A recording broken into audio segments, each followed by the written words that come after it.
Au nom du Père et du Fils et du Saint-Esprit. Amen. Nous allons parler aujourd'hui des honneurs de la sépulture du Christ, de la sépulture, de sa sépulture. Et nous prenons d'abord une objection posée à saint Thomas d'Aquin pour avoir après sa réponse. L'objection nous dit, d'après saint Paul, dans la lettre aux Romains, chapitre 15, tout ce qui se trouve dans l'Écriture a été écrit pour notre instruction. Mais on trouve dans les évangiles des détails sur sa sépulture qui semblent n'avoir aucun rapport avec notre instruction, qu'il a été enseveli dans un jardin, dans un sépulcre neuf qui ne lui appartenait pas et taillé dans les rocs. Qu'est-ce que cela veut dire? Qu'est-ce que cela apporte à notre vie spirituelle, à notre vie chrétienne?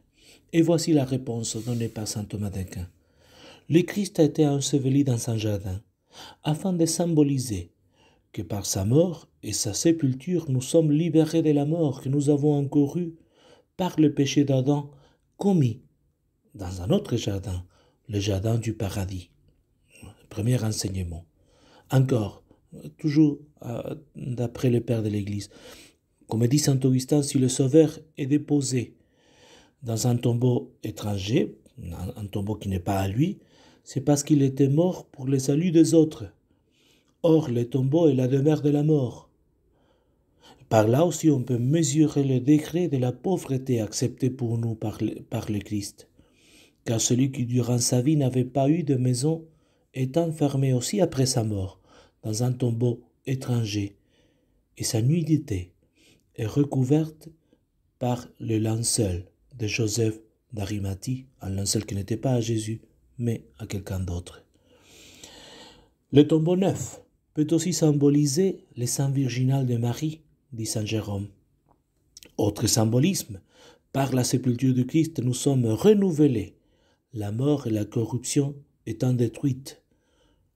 Le Christ a été enfermé dans un tombeau taillé dans le roc, afin que s'il avait été construit en pierre, qu'on ne puisse pas dire, écrit saint Jérôme, qu'on avait dérobé le Christ en enlevant le fondement du tombeau.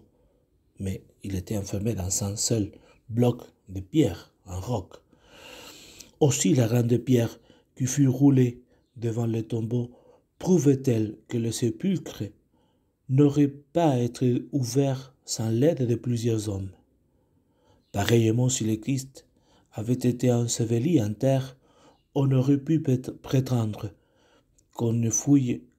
qu'ils ont fouillé la terre, les apôtres ont fouillé la terre, et ils ont dérobé le corps du Christ.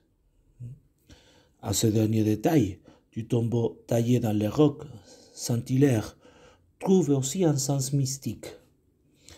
Par la doctrine des apôtres, le Christ est introduit dans le cœur dur des païens, entamé par la prédication, cœur non taillé et nouveau, jadis impénétrable à la crainte de Dieu.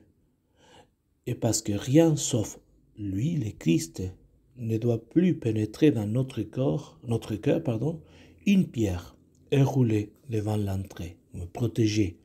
Le Christ est déposé dans notre corps. Comme l'observe finalement Origène, ce n'est point par hasard qu'il est écrit que Joseph enveloppa le corps du Christ dans un linceul blanc, le déposa dans un sépulcre neuf et roula une reine de pierre. Car tout ce qui touche au corps du Christ, et pensons à l'Eucharistie, est pur, nouveau et aussi grand. Ou plutôt doit être pur, nouveau et aussi grand. Au nom du Père et du Fils et du Saint-Esprit. Amen.